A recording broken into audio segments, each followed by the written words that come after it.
One. This meeting is being recorded. Hi, everybody. Okay, so this is part two of my conversation with Chris, and now we're actually going to talk about Iran. So here it goes. All right. So, wait. Okay. So Chris. All right. All right. So this is my first question. This is my first question.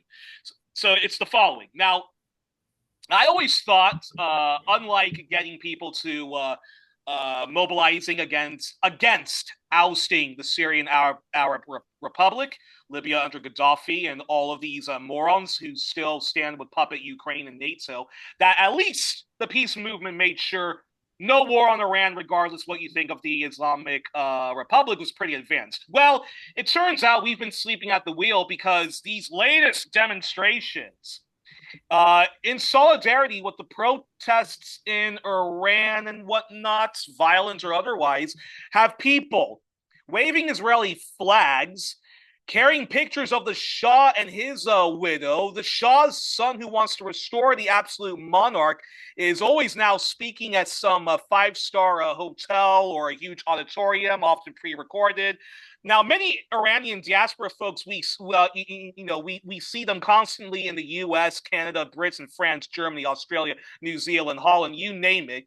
It's always these secular feminists, or it's people from the queer community, or some secular leftist or left-leaning person with a very good job or whatnot, or someone who's all of the above, who basically say they don't want the U.S. and Israel to bomb and invade, but they do support economic terrorism, or there is someone who supports bombs and regime change because it's a good war this time against the theocracy. Then you got the people who insist they don't support war on Iran, but the U.S. and Israel and its allies should do something. And then some of these people, they're waving posters called "Make Iran into a secular monarch again," "Make Iran into a Western puppet again." People like Eve Engler and others who you would think left movements would welcome, his anti-imperialist stance on Iran and so forth, have grown hostile to them. And it turns out, contrary to what I thought, the pro-war white man's burden movement is still outnumbering and out-organizing the anti-imperialist left movement. Your response on what we see unfolding before our very eyes when it comes to the warmongering against Iran? I don't know. If they're holding up pictures of the Shah and his family at protests, they're not talking about liberating Iran.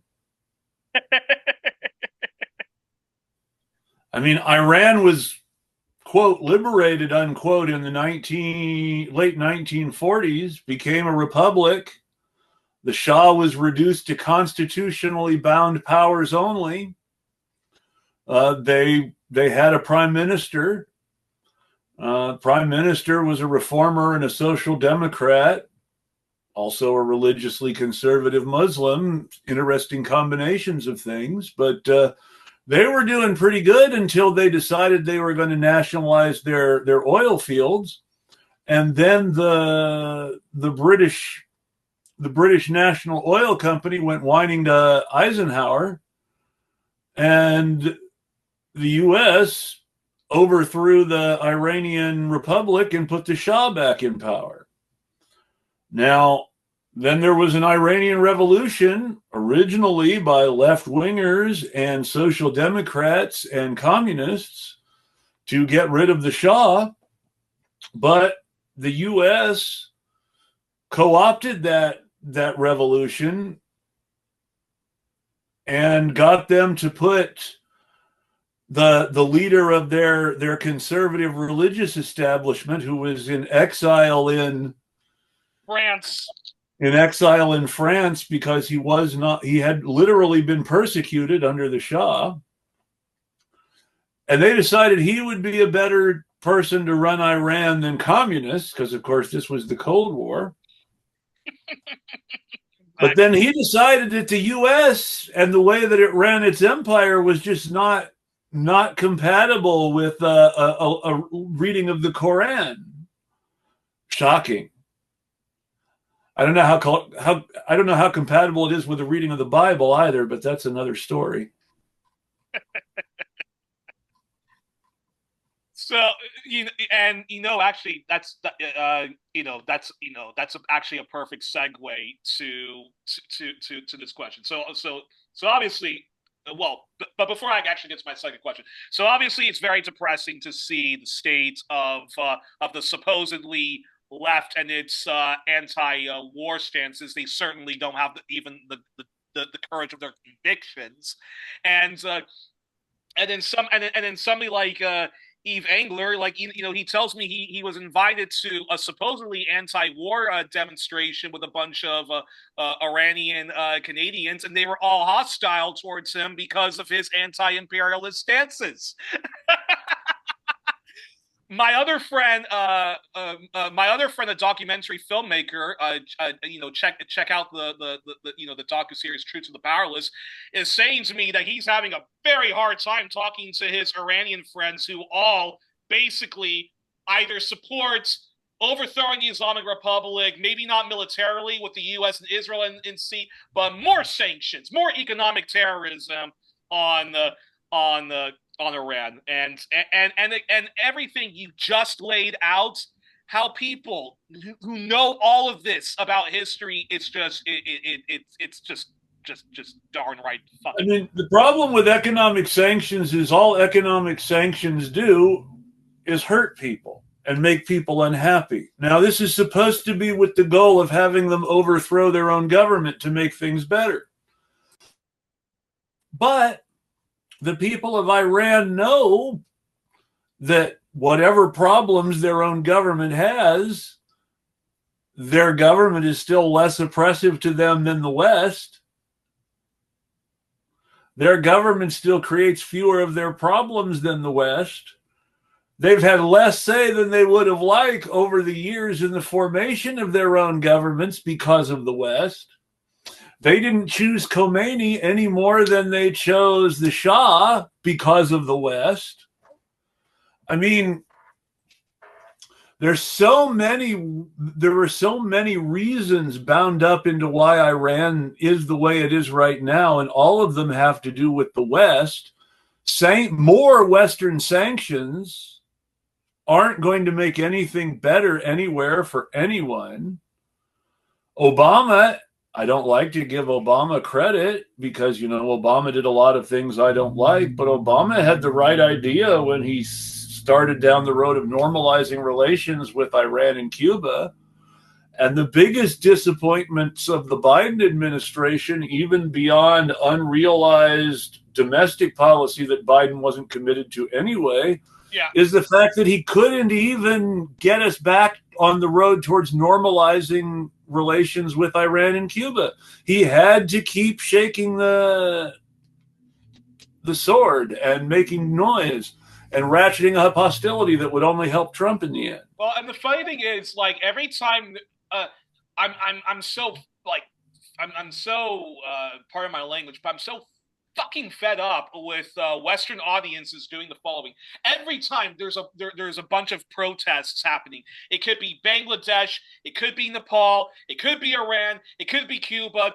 Instead of just actually analyzing, is there some kind of imperial dark lord going over this? It's we support the protester. And it's like, and it was shocking to see people, fucking communists and people who love all things China. You can't say a bad thing about China.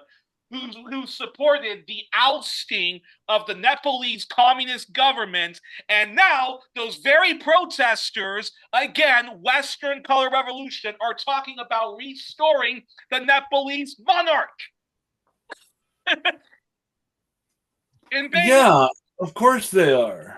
In Bangladesh, the ruling government that was ousted because they were too much like, cronies and stuff like that, and too Nepal corrupt, allegedly. Yeah, well, now the current government is a right-wing government that wants more neoliberalism. Oh, that's just wonderful. And hey, I'm old enough to remember when Trump ran the first time and promised to drain the swamp. How's that going? Exactly. And we're where it's just so depressing. And again, and we're seeing like Western audiences and fucking leftists do this again with Iran and without and I just can't deal with it. I just cannot deal with it. One of the things fascism does is argue for more authority and for blaming people and for tough rules, and often complaining about corruption and how corruption's the problem, without ever talking about anything else.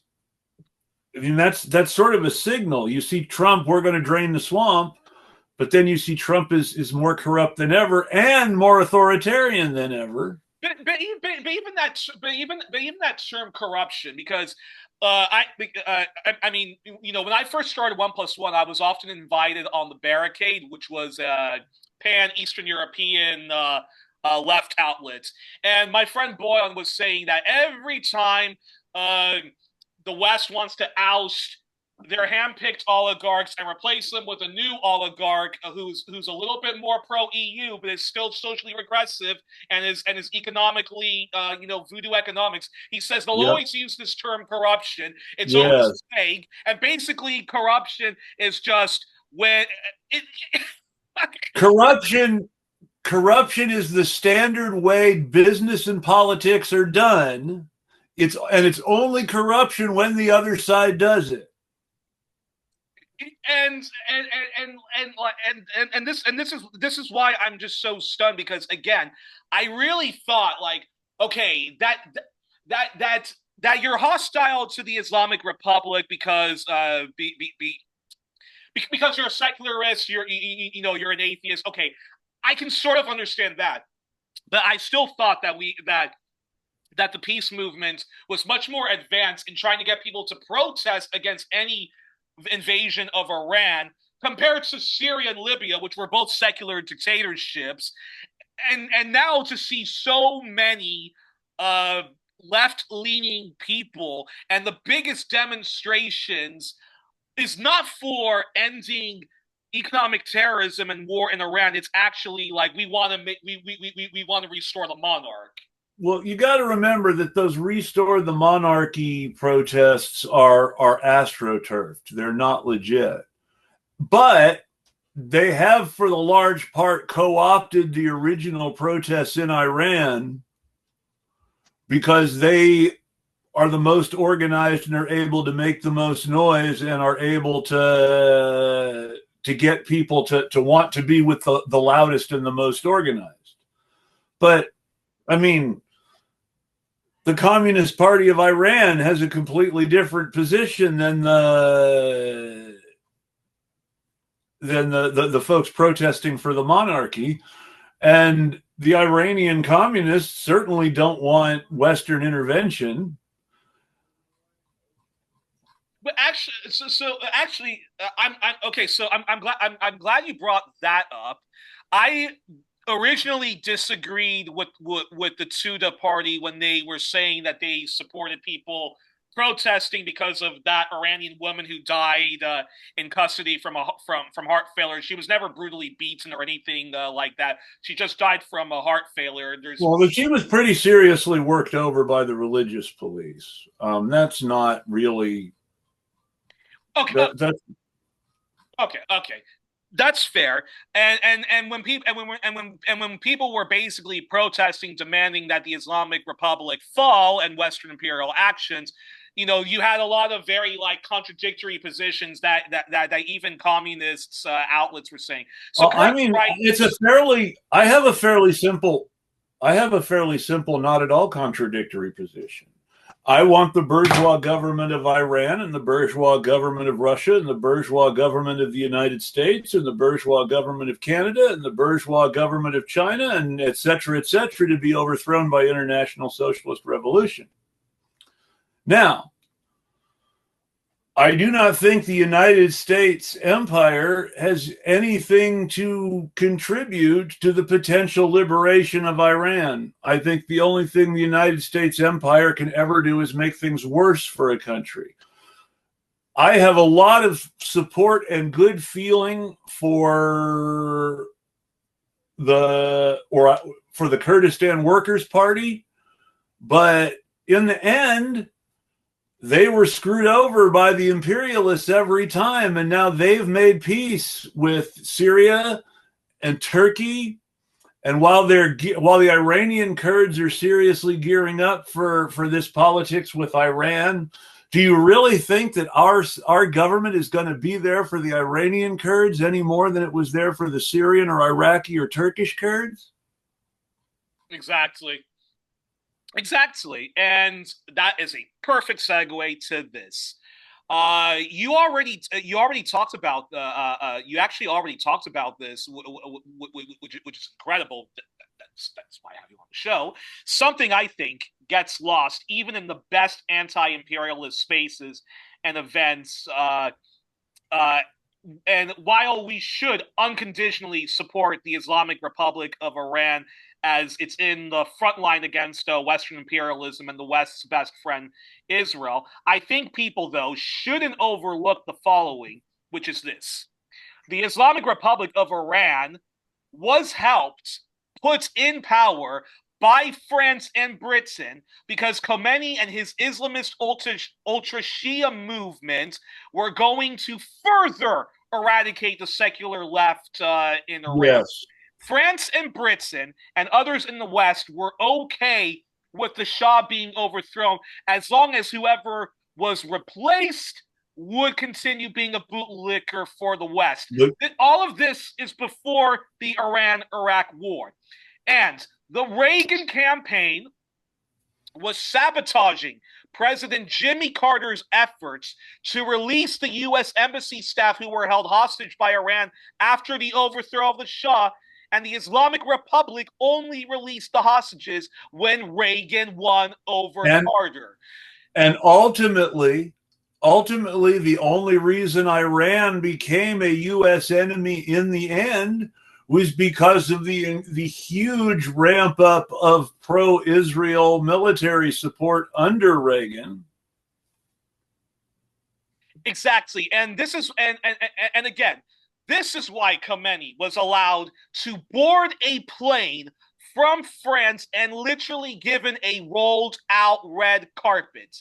And it's worth noting also, for those who say there's no hope for anybody in Iran without Western intervention, it's worth noting that when it came time to make the Camp David deal between Egypt and Israel, Jimmy Carter himself is on record as saying that the Egyptians wanted peace with Israel and were willing to give up quite a lot to get it, but also had specific demands about the safety of Arabs within Israel that they didn't want to let go of.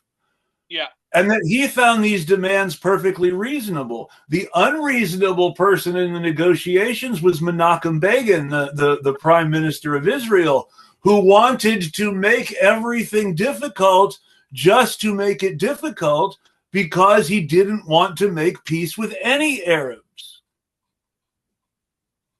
Kind of reminds me of Yitzhak Rabin and kind of reminds me of Netanyahu. It's funny how that happens with Israel. Well, Yitzhak Shamir was the one who didn't want to make peace with any Arabs. But Yitzhak Shamir was the one who was so conservative that Rabin was on the left compared to him. Yeah, and so again, Khomeini gets into power thanks to France and Britain, and Jimmy Carter. Yeah, now the moment the Islamic Republic of Iran talked of exporting the revolution around the world, was very hostile to Israel and its settler colonialism, and said to the West, you can't keep exploiting us and bleeding us dry. That was when the West fell out with the Islamic Republic and supported, along with the USSR, Iraq's invasion of Iran. And in hoping that the 8-year-long, decade-long, horrific Iran-Iraq war, that Saddam Hussein would oust the Islamic Republic. Yes. Now they were hoping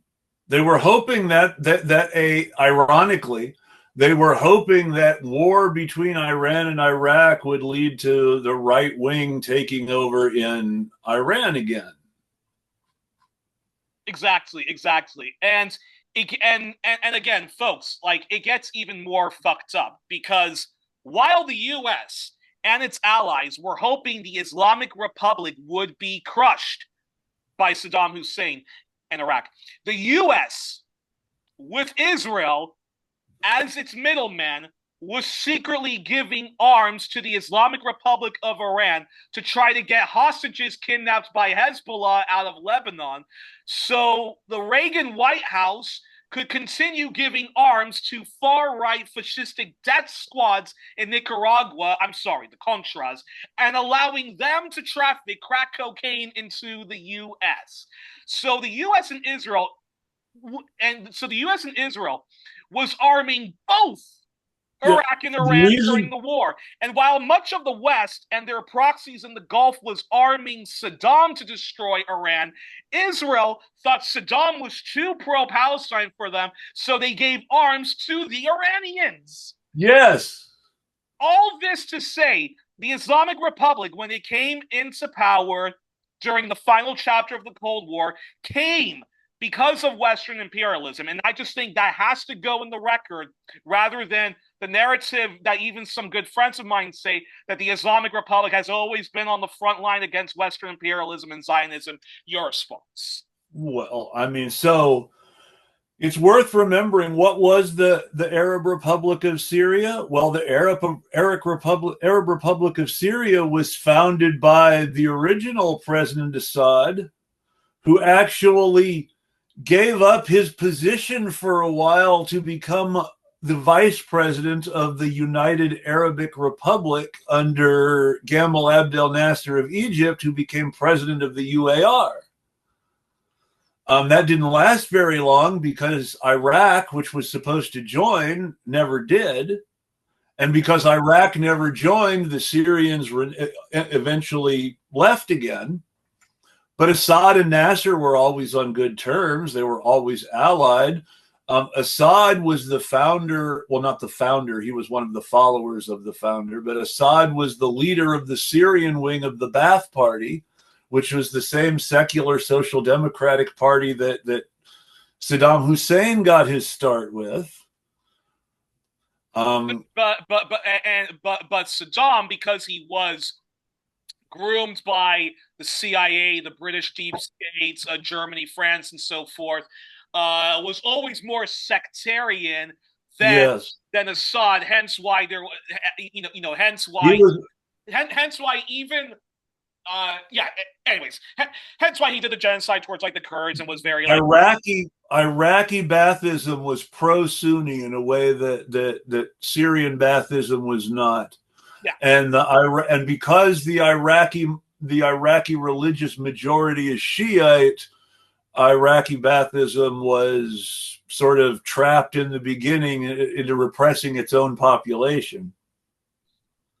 Yeah, and so I think so. Again, all of that has to go into the record because and I'm not saying this to. Well, anyways, I just think that has to go into the record because sometimes I've been watching, because sometimes when I watch coverage or I talk to people about Iran, I just always just disagree with the thesis. Well, the Islamic Republic of Iran was always on the front line of anti-imperialism when that's just not true.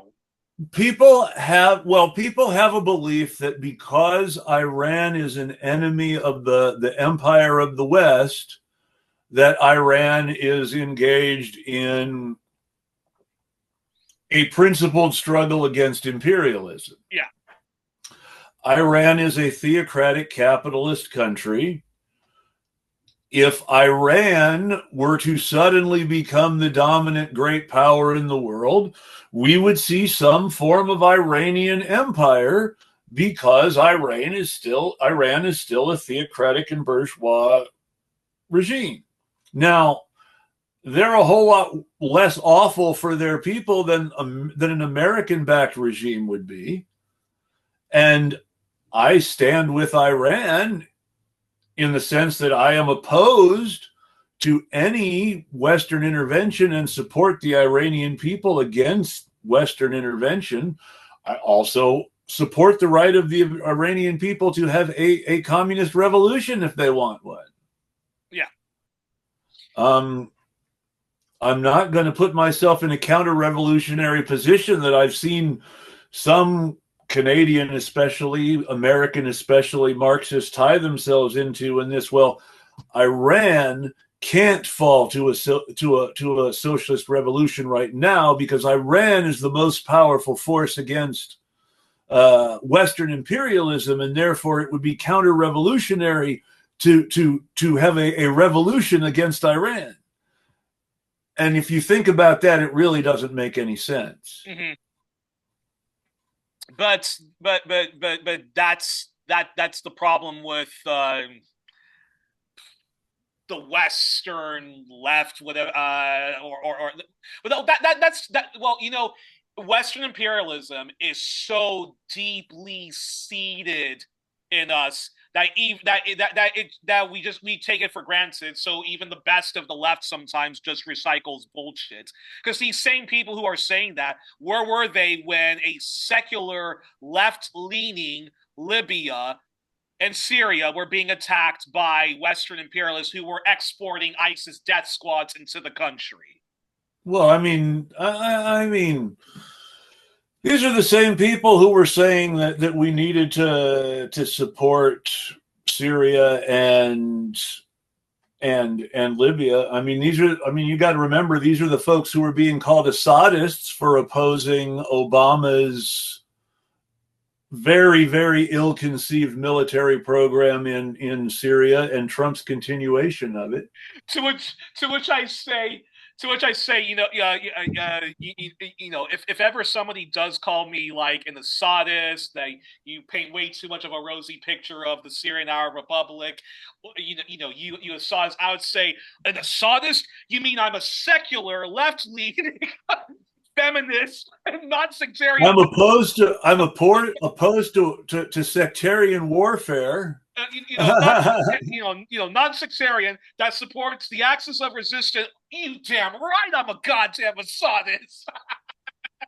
That's Mr. Assadist to you, you Western bootlicker.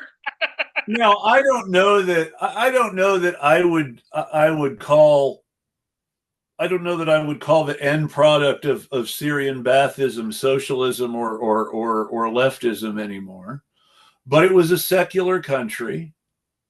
Now it's run by ISIS. Mm-hmm. The Assad regime prevented ethnic and sectarian conflict. This new government is letting Israel kill everybody it wants to kill south of some imaginary line. Yeah. This new government is not any more pro-Palestine than Syria under Assad was. Mm-hmm. This new government is not any less generally.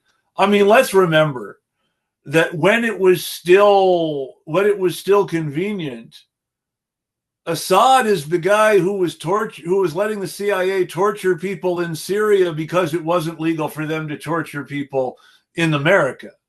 Yeah. And him and Gaddafi trusted on face value, and the Egyptians said, these are members of the Muslim Brotherhood, these are Al-Qaeda and so forth. So they're like, you want us to torture them? Sure. Again, this is what's so darkly farcical and so evil about Western imperialism. Yeah. These are the people who did the torturing for us or gave us the places to torture because we couldn't do it in Western countries because it was illegal. That's right.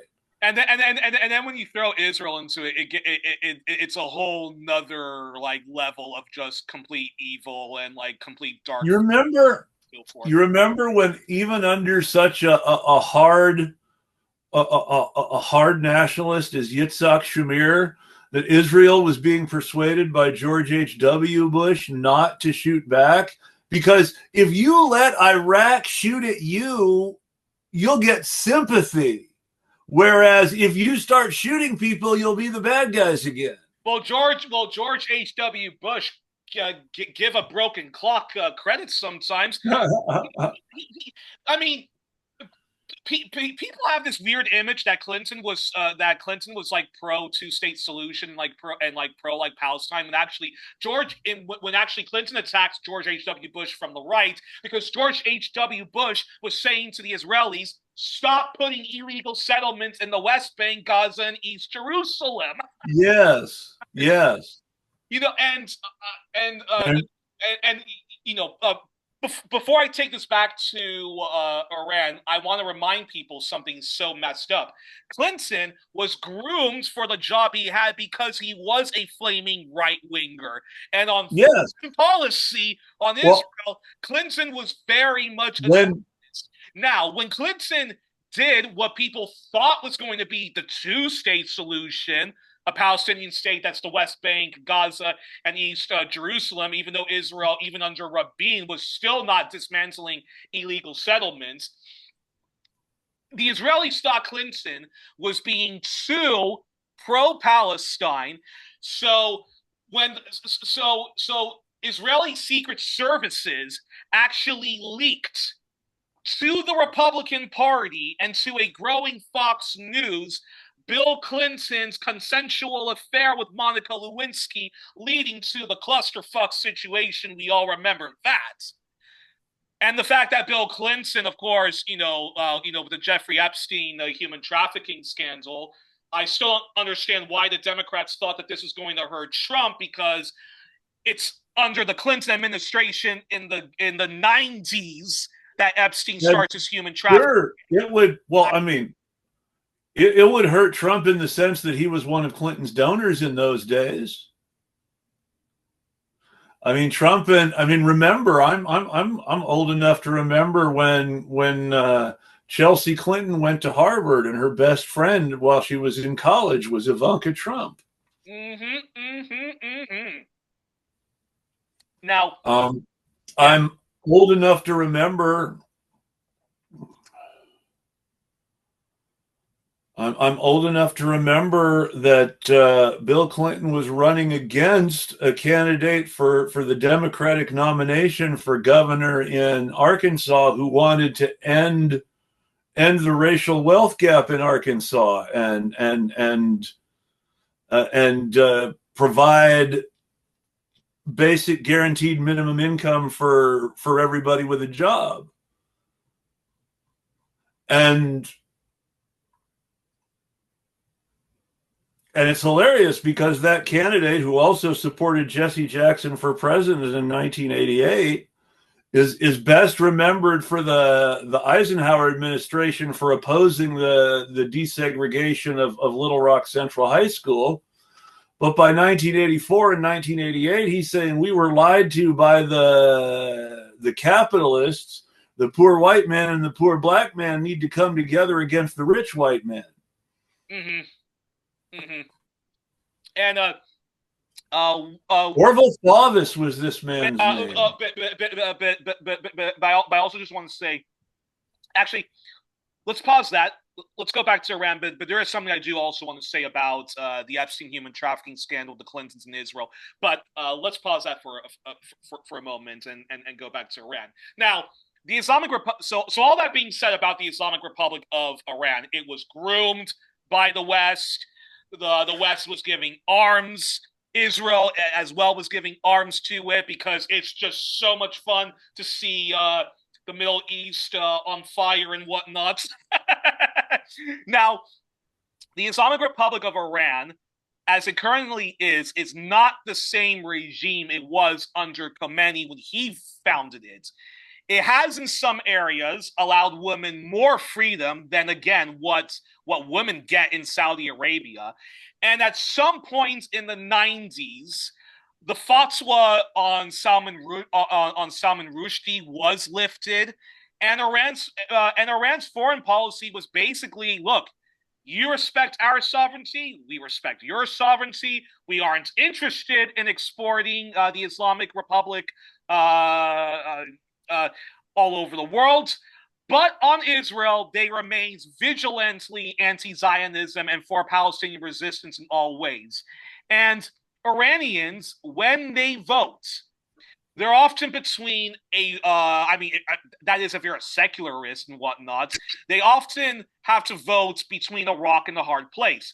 Because the party that is more wanting Iran to be secular and is very anti-patriarchy, etc., advocates neoliberalism.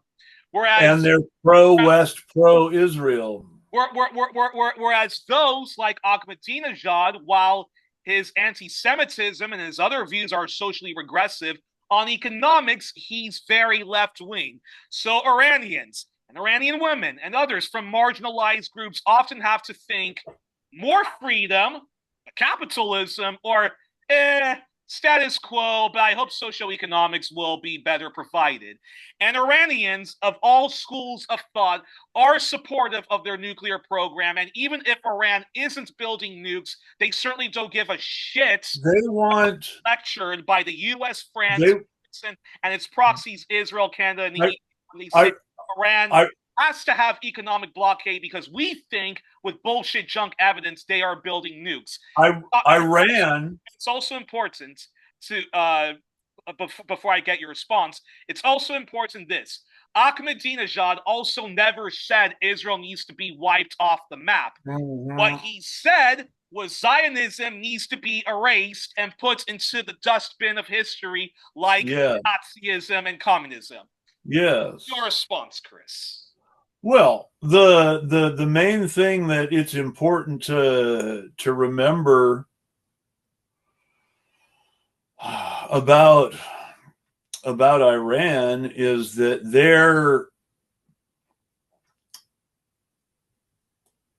if you're living in Iran, you have a very different perception of what things are like in Iran than if you're living in the U.S. and your parents have told you how evil the Iranian government is.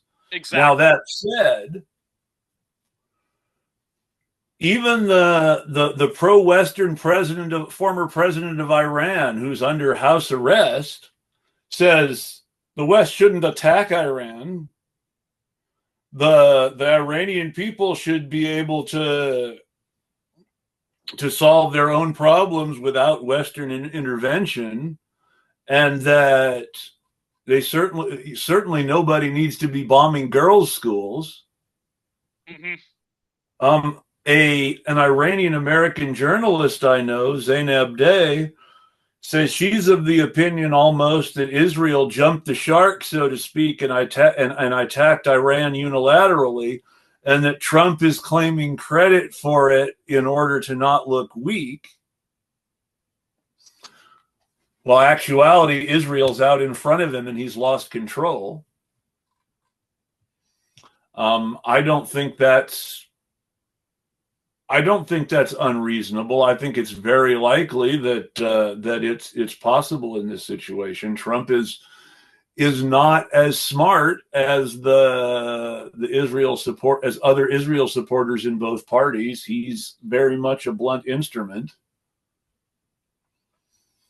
But I mean, I don't know. Okay. Well, while I'm trying to think of a question, let me. Iran has had an energy policy that's been in place since the Shah, which is we want domestic nuclear, so we're not dependent on petroleum power plants. We want natural gas in our cars, so we're not dependent on gasoline, and eventually we want electric cars.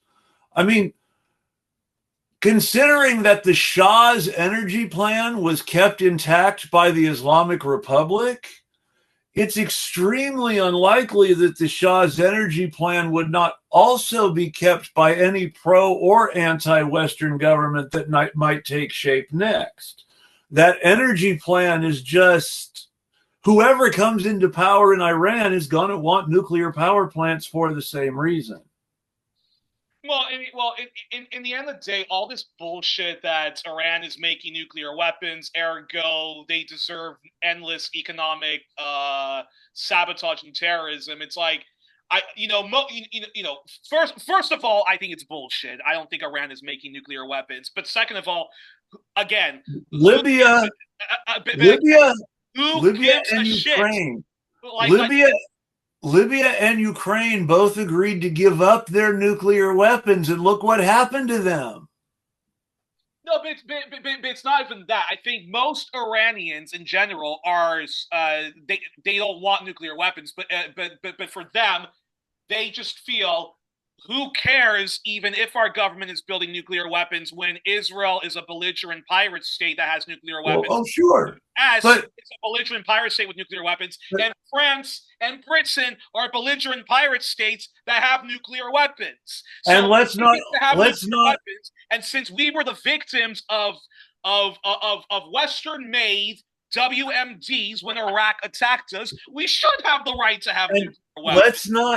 let's not forget that the good little Middle Eastern lackey of the United States, Israel, which officially doesn't have nuclear weapons, has nuclear weapons.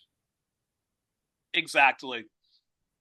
So it's such a well-known secret that even an episode of The West Wing, which is not generally considered, anti-Western, has an episode where they discover that an Israeli submarine blew up.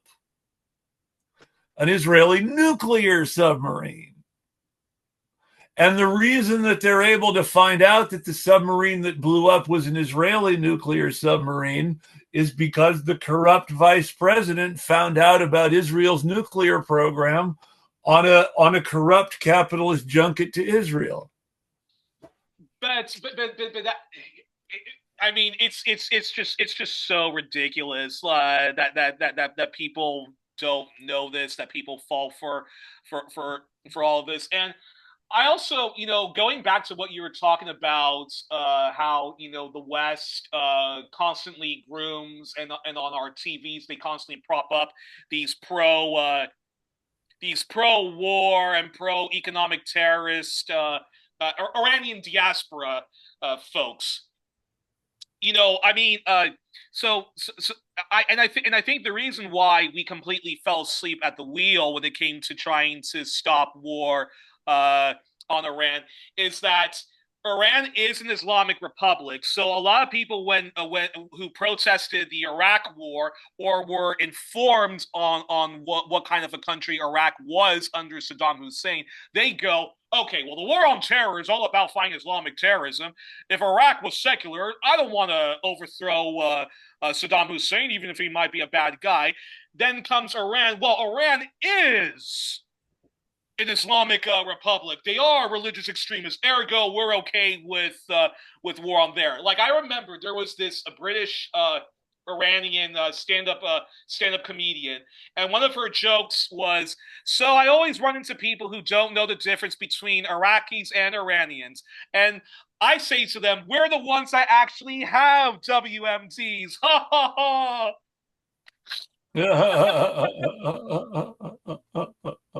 Like, oh my god. And I just want to say, like,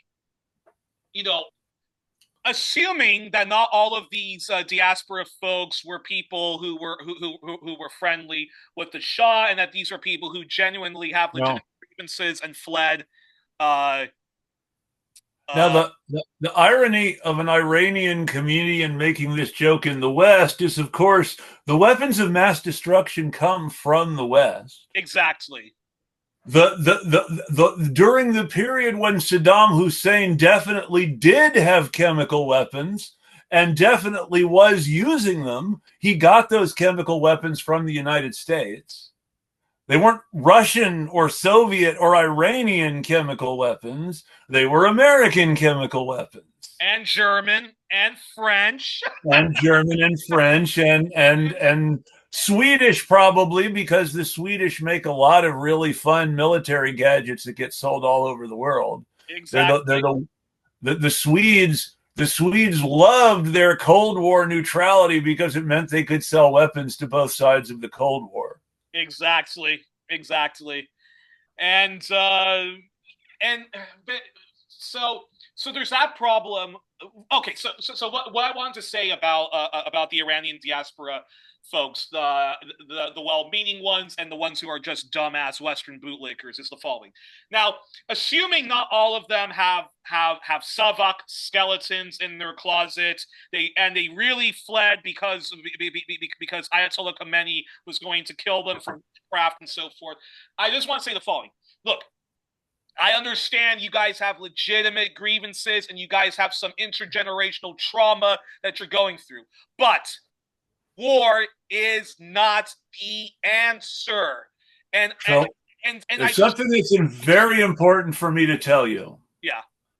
When the United States flies those very heavily covered last planes out of the country, be it Iran or Vietnam or Iraq or Afghanistan or whatever, between you and me, the United States is not a loyal sponsor that gives first place on that last plane out to its closest friends who it wants to protect and reward. No. The United States gives the seats on those last planes out to the highest bidder. And the people who are leaving Vietnam or Iran or Iraq or Afghanistan when the pro-US regime falls and the new anti-US regime takes over are the people who paid to get away, which usually means that the people who are leaving to come to the US are the people who were most culpable for the bad things that weren't directly done by the US and who have the least loyalty to anyone involved.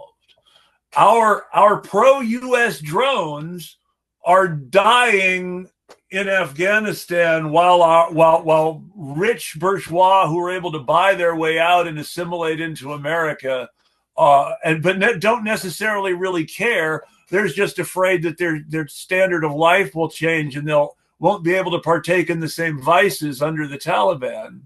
Those people get to come to this country if they can afford it. Now, obviously, I'm not saying we want pro-US drones in the US either. That's not good. But when the people that we're importing to the US are wealthy fascists, well, it just sort of looks like the problem in Ukrainian neighborhoods in Canada and the US after World War II. Yeah. Exactly. And also it's important also to realize, like, now, I mean, wow. We've dived into it. The weaponized immigrants. And the people who have lots of skeletons in their closet. They won't tell you about those skeletons, but they will say to you, oh, I fled Bulgaria because of that mean communist regime. Oh, I fled Cuba because... But it's hilarious. It's hilarious how all these weaponized immigrants with political agendas are on the right-wing anti-immigrant side. Yeah. Exactly. Which I think explains why nearly every like South Asian right-wing Tory or Labor, if they come from like Uganda and places like that, chances are they treated the Ugandans like shit, and this is the revenge of Idi Amin kicking them out and whatnot. Well, now to be fair, yeah. The movies, I don't know anything about how Zoran's father treated anybody in Uganda. I know that the movies his mother made are liberal in the good sense of the word. Yeah. I mean, Mississippi Masala stars Denzel. Yeah. No, but the point I'm trying to make is this. The following scenario, when it comes to Western imperialism, from my own personal experience, this always happens. I go to my school, my overpriced school, the International School of Brussels, which is overpopulated by very rich people, people who work in NATO, people who work in the banking world, people who are diplomats, children, and stuff like that. And The class enemies. exactly, and the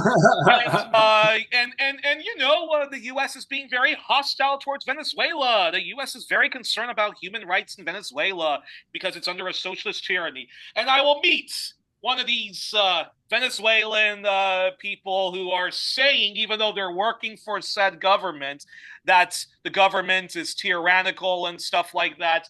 And I just know for a fact that okay, you say you want socialism, but you hate the one democratic socialist right now, and you're supportive of the far right network that wants to keep capitalism and so forth like that.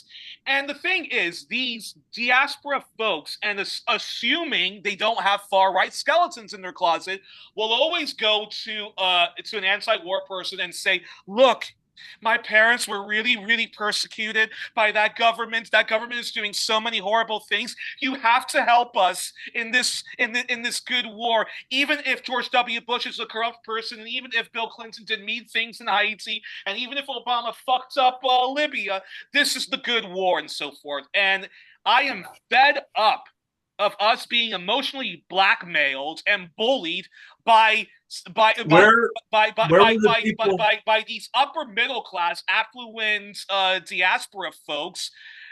Where were the And even the dumbass like working class ones where were the people agitating? dream and the European dream and whatnot. Where were the people agitating for us to invade Israel to stop the Gaza genocide?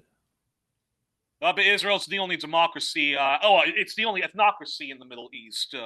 Well, I mean, so it's okay if a quote unquote democracy commits genocide? Basically, that is basically what people agreed to. They don't say that out loud, but it's so obvious. If you look, I'm not.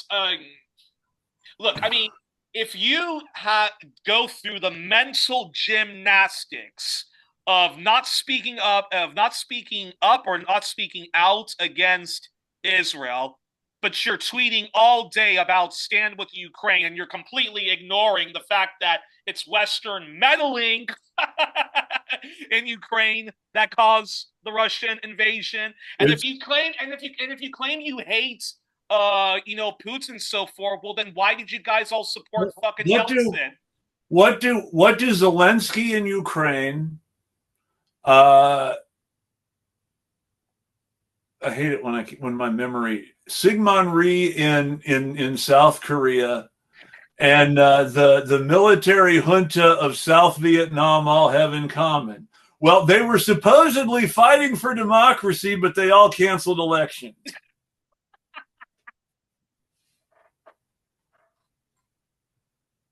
It's so unbelievable. And then I will never forget.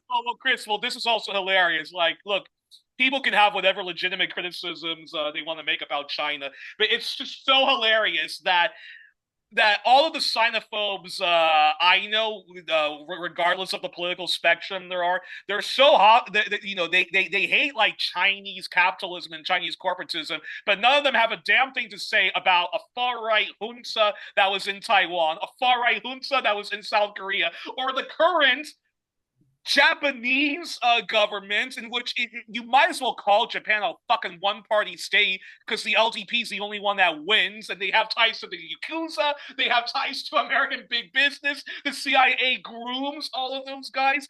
They're fucking genocide denialists and so forth. Nobody has a word to say about mobilizing against them for war. You got to figure China though, you got to figure the LDP is been in power long enough that a lot of the worst Black Dragon Society types or their kids have already come back to Japan from Hong Kong by now. Yeah. So all that being said,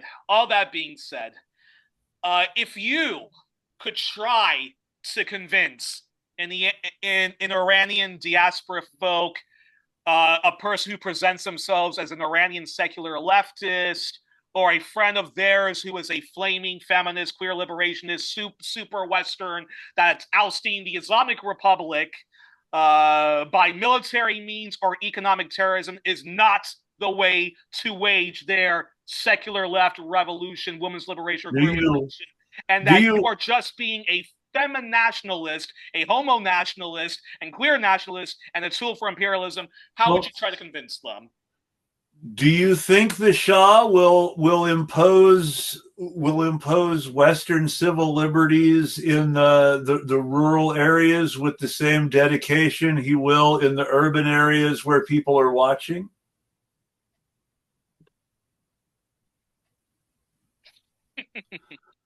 I mean, one of the secrets they don't like to talk about is that in certain parts of Afghanistan under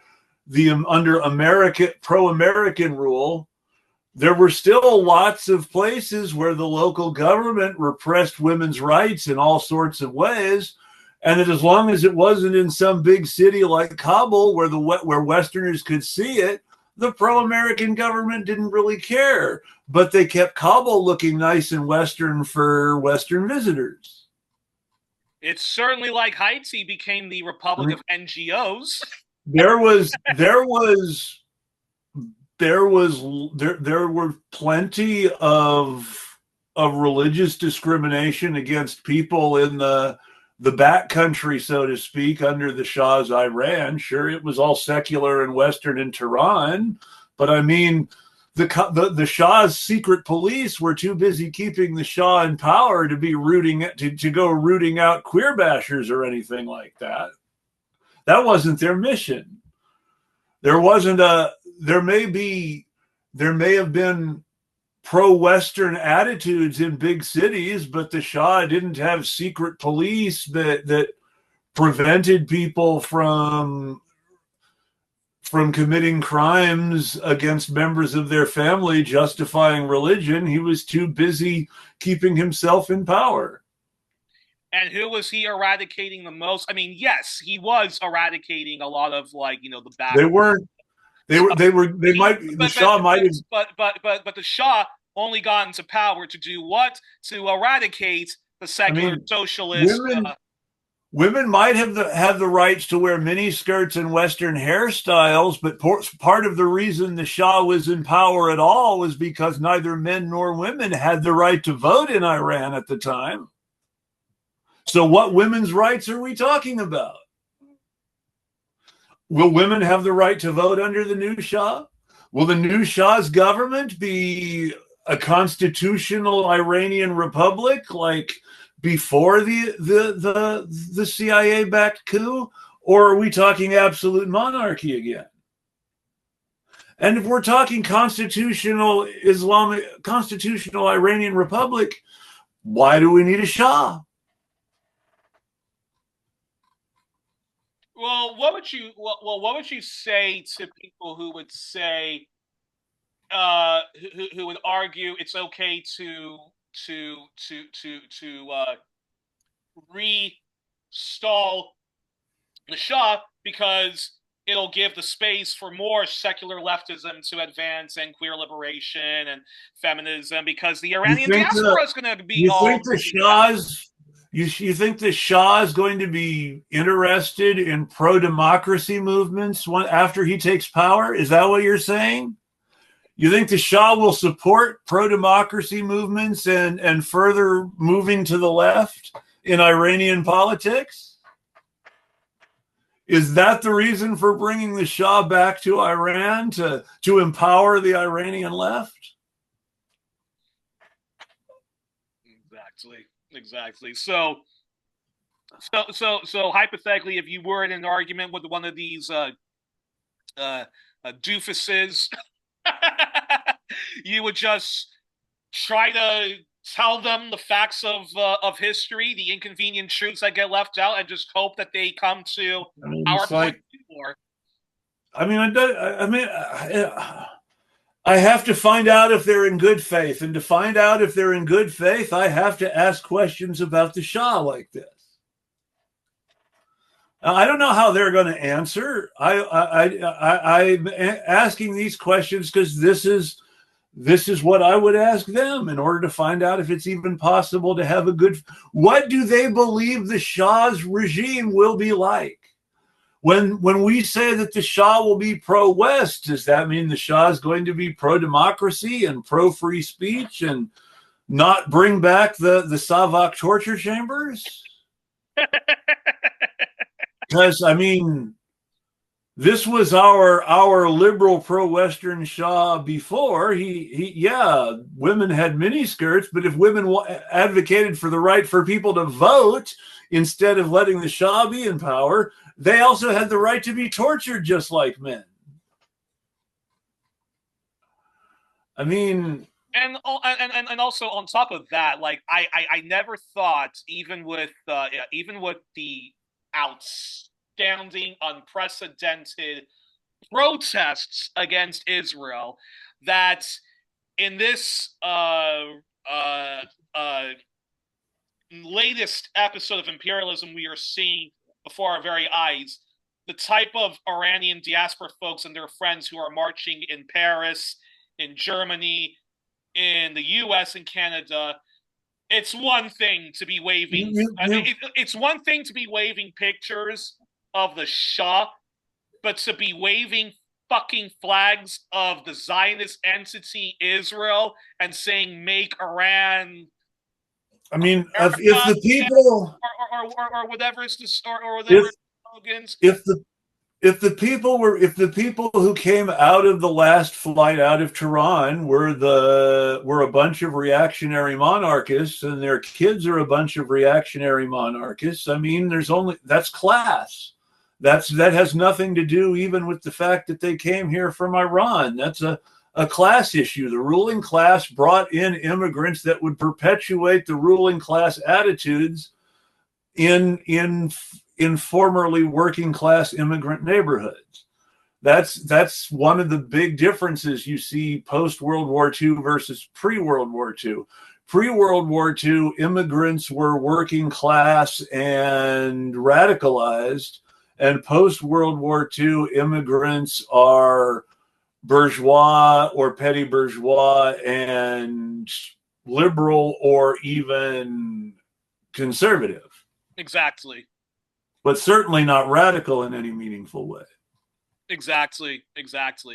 And I think, and for those who say, what, you don't think these extreme conservatives are radical? I say, no, I don't think they're radical at all. I think they're counter-revolutionary, which is not radical. They have no interest in getting to the root of any problems, which is what radical means.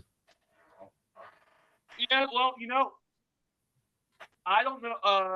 I'm at a point in my life where I don't know how to keep showing people what Western imperialism does. I mean, look, we were talking about this off the air. We should talk about this on the air. Actually, that's a great segue to my last question and to a discussion, which is which is the following. The weaponized immigrant, the model minority people. They're either dumbass working class people who vote against their own interests, the kind of people that Malcolm X says you are not only a chump, but you're a traitor to your own race. These affluent folks who actually were collaborators with Western imperialists, and these people who claim I was brutally suppressed by the communist regime, and they all have Nazi skeletons in their closets and Nazi collaborators in their closets. I think we have to get to a point now where anybody who supports Western imperialism and wants the U.S. to do good. This is what you're seeing all the time with the people who. This is what you're seeing all the time with with the people who claim they hate Donald Trump. It's not that they hate Donald Trump and think he's an evil son of a bitch. It's they want Trump to do good. Trump, do good in Venezuela by overthrowing Maduro and kidnapping him.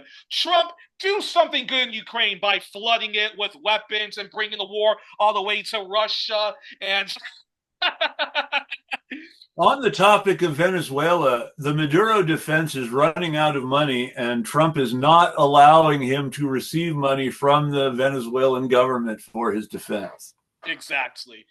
But and look, I think we have seen Western imperialism time and time again, and it's not hard history to find. It's pretty darn easy if you just know the right people and if you watch shows like The Eclectic Radical and 1+1. But look, I mean, like, look, our entire lives, we have just been lied to over and over and over and over and over again. We were told that those South Vietnamese people who were fleeing the communist regime when they were being reunited were just, swell people. No, they were part of a far right junta where the Catholic in charge was persecuting people so badly, Buddhists saw that the only way to protest was to light themselves on fire. Well, it's worth noting that there was a class element to the protest. The monks who were setting themselves on fire were setting themselves on fire in defense of the privileges of religious institutions and not in defense of the freedom of the Vietnamese people. That's it. Their complaint was that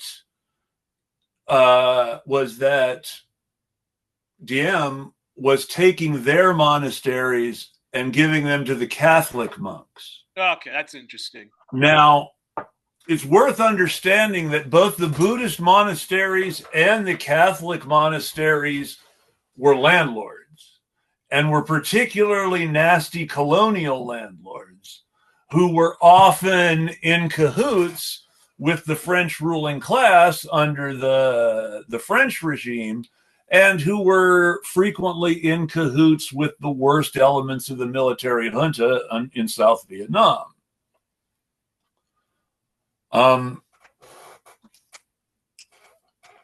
At the same time, people who become working class in the United States may be eviscerated from a bourgeois position somewhere else and do not have working class attitudes. They have bourgeois attitudes. If your grandfather was a banker in Iran who was dispossessed for being too pro-West, then you're never going to be completely working class in your outlook. You're always going to be the grandson of that banker who got robbed. That's your identity. Well, and also, I mean, I remember when I first read Richard Sanders, the now retired founder of the Coalition to Stop the Arms Trade in Canada, and he did it. And he's not just an activist, but he's a journalist and he's an investigative historian, and he did a series. About Cold War Canada, defund Cold War Canada, and so forth, and he showed that all of those expat groups in Canada, the Ukrainian Canadian Congress, the Polish version of it, the Bulgarian version of it, the Czechoslovakian version of it, the Georgian, all of those organizations which claim that they were fighting against the tyranny of communism and so forth, and that communism is just as evil as a Nazism. Look at what the Soviet Union, did under Stalin with the Holodomor. What he exposed in his investigation was these organizations were founded by runaway Nazi war criminals. Yes. Runaway Nazi collaborators, and they still lionize the very Nazi collaborators who either were killed or managed to flee the country. And these organizations are so influential that anti-communist leftists, the people who like Bertrand Russell and George Orwell and Noam Chomsky, yes, and so forth, when you hear leftists talk about how communism is just as evil as Nazism, Stalin killed more communists and more Jews than he did Hitler, that all comes from these runaway Nazi war criminals. Yes. When I read Richard Sanders' investigation, I was shocked, and then I had to read it again. And I was still scratching my head because I was thinking, but there must be some half-truths. They must have legitimate grievances and so forth. And then I started to contact Richard saying, hey, I've read your investigative thing. I'm watching something about the Holodomor. Is this Ukrainian group part of the organization that you've exposed and are engaging in junk history and stuff like that? And then Richard Sanders said yes. And after that, we now it comes full circle that the end of the USSR, the dissolution of the USSR, and introducing Eastern Europe to economic shock therapy, the rise of libertarianism and the far right, and now all of Eastern Europe is just a bunch of it's just a bunch of libertarians and liberals fighting each other. So at the end of the day, the end of the Cold War was one huge color revolution. Well, there was a very real problem in the anti-communist movements of the Eastern Europe, in which the people who were most likely to be anti-communist were the people who had served as the Cossacks for the previous regimes. Mm-hmm. Now, for those of you who don't know what a Cossack is, Russia had a cultural practice. Now, originally, the people whom Cossacks modeled themselves after were indigenous peoples, but the Cossacks themselves were Russians and Ukrainians, etc., Poles, but they chose to live a different lifestyle. They chose to leave the city and go to their own place, and then they proceeded to follow a lifestyle that was essentially, they were free to prey on everyone else as long as they broke heads for the Tsar when he said these heads need to be broken. Exactly. And so when you talk about Cossack liberation in the Soviet Union, the Cossack is saying, I was free before the communists, and the communists took my freedom. And then you ask the Cossack, well, what do you mean by freedom? And the Cossack says, well, before communism, I could ride out of my camp and go into town and rape a woman and rob a store and come back to my camp and be free and safe. And under communism, if I go into town and rob a store and rape a woman, the communists send the police to tell me I'm not free in my own home. And then you have people like Ayn Rand, the godmother of libertarianism, the godmother of voodoo economics, the godmother of junk economics, Reaganism, Rogernomics, the Austrian school, that creep von Hayek and whatnot. Ayn Rand, when she would say, Russia before the Bolsheviks came in had civil liberties, I think to myself, what the fuck are you talking about? Anyone who does elementary research into what Russia was before the rise of the USSR, the communist movement, it was a horrendous place. It was a backward, absolute monarch, serfdom, and there were some monarchs that were a little bit more liberal than others, but it was a horrendous place. And people talk about the Holocaust a lot. I mean, the fucking pogroms. Oh yeah. And yet Western audiences are watching Anastasia as if it's a documentary and thinking that the monarchs were just wonderful. Why was Lenin and Trotsky so mean to Anastasia's family? Well, there's a great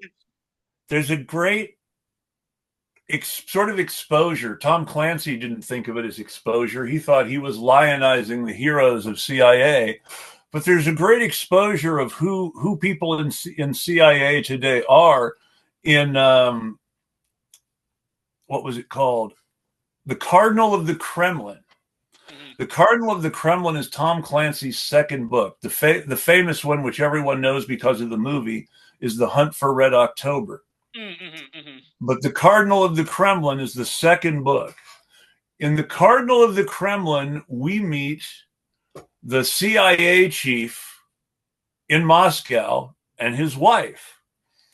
The CIA chief in Moscow is this really great spy, knows what he's doing, American, patriot, heroic type, blah, blah, blah. His wife, who Clancy presents as a heroic figure, but who's actually terrifying if you think about it. His wife is the granddaughter of the personal riding instructor to Prince Alexei. So she grew up with her granddaughter telling her stories about sweet Prince Alexei, who was such a good rider, who was murdered by those awful communists. And she grows up hating the Soviet Union and wanting to join the CIA so she can fight those awful communists. Yeah. But so little is actually, and I had great, no, I did. I had great history teachers. I had great history teachers, but I do have, but looking back, I have to say they were way too soft when they came to talking about how the rise of communism in Russia and China and so forth came, because I know more about Tsarist Russia not being a student in university than when I actually was a student. And of course, anybody who knows me knows that, like, wow, dude, you're very critical. The state uses history to justify itself. Whenever possible, the state uses history very specifically to justify itself as inevitable. This is the only form the state can possibly take, because if history has brought us here and now, and this is the only form the state can possibly take, it must do this and this and this in order to function and for our way of life to survive. Mm-hmm. And what it must do is almost never feeding the people who don't have enough to eat and giving homes to people who don't have homes. It's always giving some extra kickback or a tax deduction to the people who are exploiting us. Exactly. And so all that being said, I'll say the following, and I guess if I had the chance to, engage, assuming they're good faith actors, although most of the time they're not, so why the fuck even talk to them? And that's really the problem you have to remember right there. Is the best example I can think of is when it comes to engaging, it's very important to understand what you're dealing with, because it is impossible to have a good faith debate about whether or not to exterminate X group of people, because wanting to exterminate X group of people comes from a place of bad faith. Wait. What do you mean by that? There's no good faith reason for wanting to exterminate people. Yeah. You can't have therefore you can't have a good faith debate with an anti-communist or a Nazi or a queer basher or what have you. If they are willing to justify the atrocities that were committed by condemning the atrocities against the people who committed those atrocities even more strongly than the original atrocities, it's impossible to have a good faith debate. Mm-hmm. And I think, I'm thinking of, the death of and the legacy of, of the brilliant, always immortal in my eyes, Michael Parenti. And I'll just say the following: assuming we're having a good faith argument with one of these expat douchebags that's supporting Western imperialism. It's the following. Okay, look, I understand that not everything was hunky-dory under the USSR. I mean, for fuck's sakes, they covered up serial killers and stuff like that. And look, I am an atheist. Anybody who knows me, and you know me very well, I am a flaming left-winger and very socially liberal and so forth. But I know for a fact Okay, you can have your legitimate criticisms of the Islamic Republic of Iran, but I just say over and over and over and over and over, Western imperialism is the root of all evil. And even if, let's just say, even if you overthrow the Islamic Republic, the Shah has his political comeback, so you got your secularism, you got your you have at least marriage equality, and and women are allowed to wear their bathing suits and stuff like that. Those same people are still going to be unsatisfied with the state of the world because of the global system that is capitalism, and they will be protesting again. And when they do, they will be shot.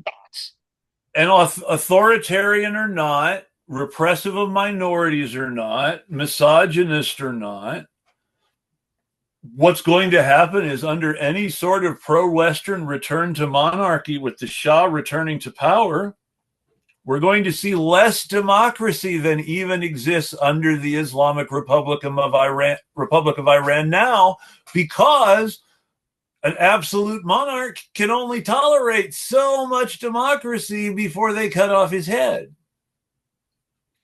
And I would and this another thing, all of those journalists, whether it's like the New York Times, Euronews, stuff like that. I would say to people, because you have people who talk about how Iran was just this wonderful paradise, until the Islamic Republic gave a civilizational downgrade. Look, as you said, in Tehran, yes, people were the bourgeoisie and so forth were probably having a good time listening to Western music and stuff like that. The more you go into a rural area, though, the more the poverty is more and more grotesque. And yes. Again, the original Iranian Revolution was left-wing until the U.S., France, yes. the UK, and their allies sabotaged that in favor of the Islamic Republic, which they only disliked when he was saying a little bit of Sadek stuff. While the Iranian independence movement was never led by Tudeh, the single most influential group within the Iranian independence movement was Tudeh.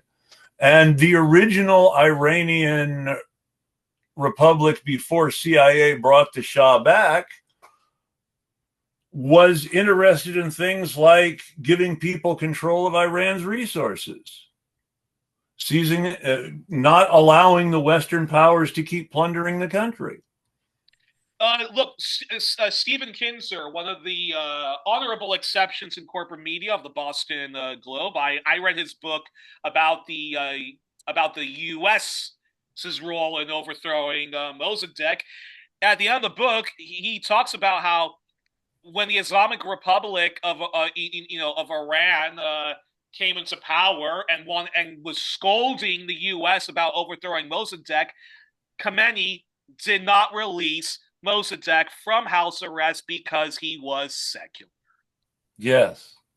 So, to our misguided leftists, who are the real who are the real tankies, who like to be in the Western campus, I would just say I would just say the following to them, that just stop being stupid. Look, and I also, this is also important when we talk about what happened in Eastern Europe, Russia currently, and Iran is is also the following. I mean, first of all, Eastern Europe, Trotskyism has not advanced. Eastern European countries all get to choose between an economic neoliberalism over here, a libertarian over there, or some far-right douchebag who's the worst of both worlds there. And Russia literally experienced what my friend Boyan describes Russia and Eastern Europe after communism, a civilizational downgrade. as near as I can see, the strongest Trotskyist parties in the world are in Australia, Turkey, and the United States, and that's not necessarily saying very much. But these Trotskyist parties are most prevalent in places that very much aren't Eastern Europe. The Trotskyist movement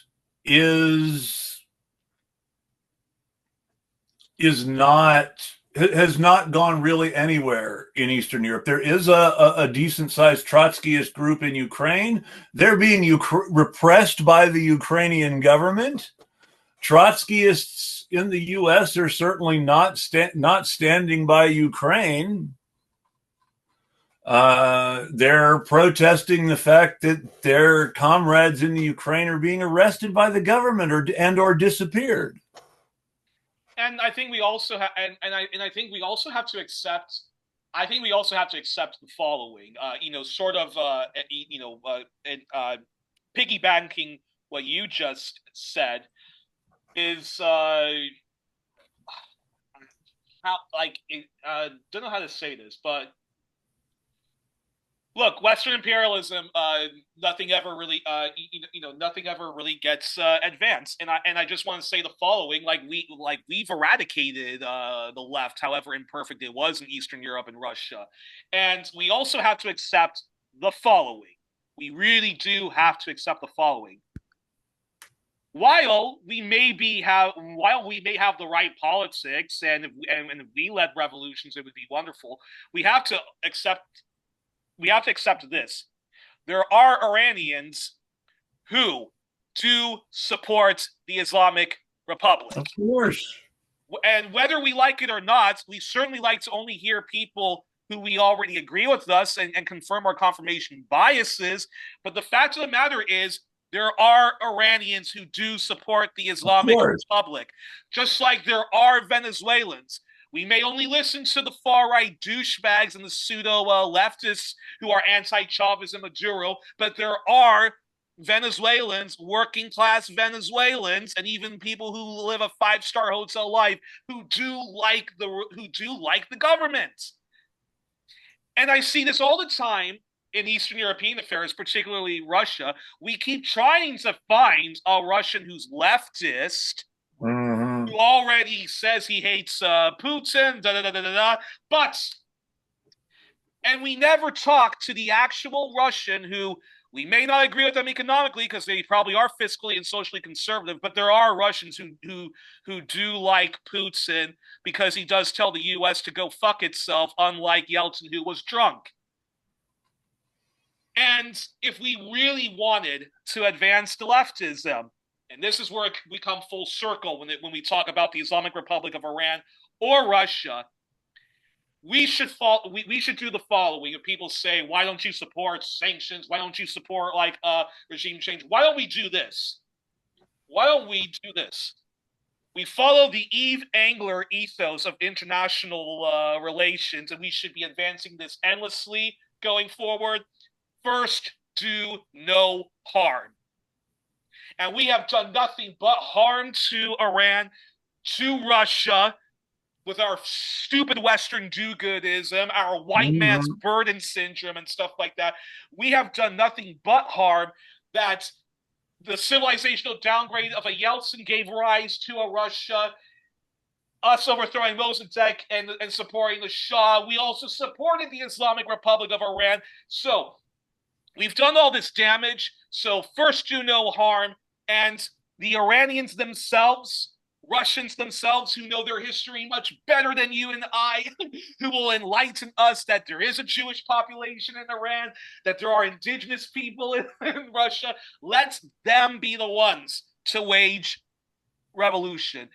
In the end of the day, sovereignty is just as important of workers of the world unite. But when we talk about workers of the world unite, we are being collaborationists to the enemy, which is capitalism. And imperialism is the highest stage of capitalism. Well, we need to remember that world revolution ultimately means opposition to the world hegemony, and the world hegemony is still the U.S. So whatever whatever aspirations for freedom somewhere you might have, that requires freedom everywhere, and it's the U.S. that's standing in the way. Exactly. Well, I think that's a perfect. I think that's a perfect place to end. Anything you want to say, Chris, before I wrap the recording up? Well, I just would say that we actually need permanent international revolution, which is a very difficult thing. But it means that we need to actually be trying to overthrow capitalism and replace it with systems that aren't capitalism. That we should be trying to overthrow nation states and replace them with systems that are not nation states, not just perpetuating the same mess over and over again. And there's no road to a free future led by the imperial hegemon. Mm-hmm. Exactly. And I would also, just say that the Shah being reinstalled is just going to be, neo-colonialism again, and it won't be the Savak, but it will be the MEK. Well, the Shah will bring back the Savak. They may not call it the Savak, but they'll bring back the Savak. It's just like the FSB now is a lot more in common with the old Tsar's secret police than it does with the KGB. Exactly. Yeah, and again, I would definitely also want to promote my channel, Eclectic Radical, my X account, the Eclectic Rad, my Blue Sky account, Eclectic Radical, my Upscrolled account, Eclectic Radical, my Substack, Eclectic Radical, and my Patreon, Eclectic Radical. It's pretty straightforward and across the board. As Youri mentioned at the beginning of the first part, I did lose my job. I do need alternate income streams, patrons help. Anything that anybody can do to support would really help. Very least, it would be nice if my show were paying for itself again. At this point, it is not. Well, guys, we were joined on this edition of One Plus One. Long story short, no war on Iran, no war for oil on Iran, no mining, no war for mining on Iran. Hands off Iran. Let the Islamic Republic breathe, and let the Iranians. They don't need us helping them. So folks, again, so do check out. We were joined on the show by Chris of the Eclectic Radical, and yes, and as Chris said, he unfortunately lost his job. And folks, so I really beg people, become a Patreon to Chris, donate generously to him. You guys donating to Chris also helps me out because Chris is a colleague of mine and so forth. And if folks donate to both of us, who knows? Maybe Chris and I, we can meet up in the U.S., do projects, travel to Lebanon and whatnot. But folks, you gotta donate for that. And again, it'll be money better well spent than the multiple streaming services. I finally canceled my Sling. I decided I don't really need basic cable anymore. I can find some news apps to keep up with mainstream media and still criticize it fairly well. And folks. So again, check out Eclectic Radical. And very important. I am actually going to be on the Eclectic Radical tomorrow. We're doing the live stream. Chris does his program usually on always on Sundays 8 a.m. Oregon time. So adjust your clocks accordingly. And tomorrow we're going to be talking with somebody from New York, a New York's tenants union, and so we're going to be talking about Antonio Marrero, who is a tenant activist in New York City. That is correct. Yes. And again, guys, please share widely. Sometimes Facebook blocks me from sharing, so do that. Until then, Chris, thank you so much for coming on the program to talk about Iran and also our little detour when we were shitting on Bari Weiss and whatnot. And see see you tomorrow. And until then, folks, good night and good luck. And yeah, see you then. Take care, Youri, and it's been a pleasure. Thanks for having me. Likewise.